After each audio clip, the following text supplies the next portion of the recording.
बुद्ध भगवान एक गांव में उपदेश दे रहे थे। उन्होंने कहा कि हर किसी को धरती माता की तरह सहनशील तथा क्षमाशील होना चाहिए। क्रोध ऐसी आग है जिसमें क्रोध करने वाला दूसरों को जलाएगा तथा खुद भी जल जाएगा। सभा में सभी शांति से बुद्ध की वाणी सुन रहे थे, लेकिन वहाँ स्वभाव से ही अति क्रोधिक ऐसा व्यक्ति भी बैठा हुआ था जिसे ये सारी बातें बेतुकी लग रही थी। वह कुछ देर तक ये सब कुछ सुनता रहा, फिर अचानक ही आग बबूला होकर बोलने लगा, तुम पाखंडी हो, तुम बड़ी बड़ी बातें करते हो, यही तुम्हारा काम है, तुम लोगों को भ्रमित कर रहे हो, तुम्हारी ये बातें आज के समय में कोई मायने नहीं रखती। ऐसे कई कटु वचनों सुनकर बुद्ध भी शांत रहे। अपनी बातों से न तो वह दुखी हुए न ही कोई प्रतिक्रिया दी कि यह देखकर वह व्यक्ति और भी क्रोधित हो गया और उसने बुद्ध के मुंह पर थूक कर वहां से चला गया। अगले दिन जब उस व्यक्ति का क्रोध शांत हुआ तो उसे अपने बुरे व्यवहार के कारण पछतावे की आग में जलने लगा और वह उन्हें ढूंढते हुए उसी स्थान पर पहुंचा। पर बुद्ध कहाँ मिलते, वह तो अपने शिष्यों के साथ पास वाले एक अन्य गांव के लिए निकल चुके थे।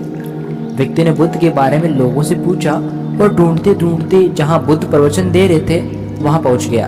उन्हें देखते ही वह उनके चरणों में गिर पड़ा और बोला, मुझे क्षमा कीजिए प्रभु। बुद्ध ने पूछा, कौन हो भाई, तुम्हें क्या हुआ है, क्यों क्षमा मांग रहे हो?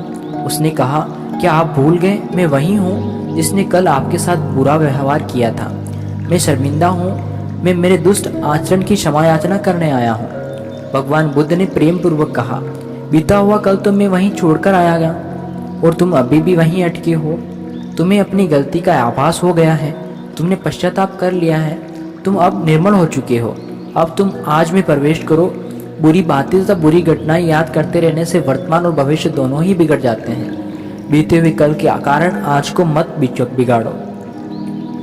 उस व्यक्ति का सारा बोझ उतर गया। उसने भगवान बुद्ध के चरणों में पड़कर क्रोध, त्याग तथा क्षमाशीलता का संकल्प लिया। बुद्ध ने उसके मस्तिष्क पर आशीष का हाथ रखा। उस दिन से उसमें परिवर्तन आ गया और उसके जीवन में सत्य, प्रेम व करुणा की धारा बहने लगी। मित्रों, बहुत बार हम भूत में या पीछे की गई गलती के बारे में सोचकर बार बार दुखी होते हैं और खुद को कोसते हैं। हमें ऐसा कभी नहीं करना चाहिए। गलती का बोध हो जाने पर हमें उसे कभी न दोहराने का संकल्प लेना चाहिए और एक नई ऊर्जा के साथ वर्तमान को सुदृढ़ बनाना चाहिए। धन्यवाद।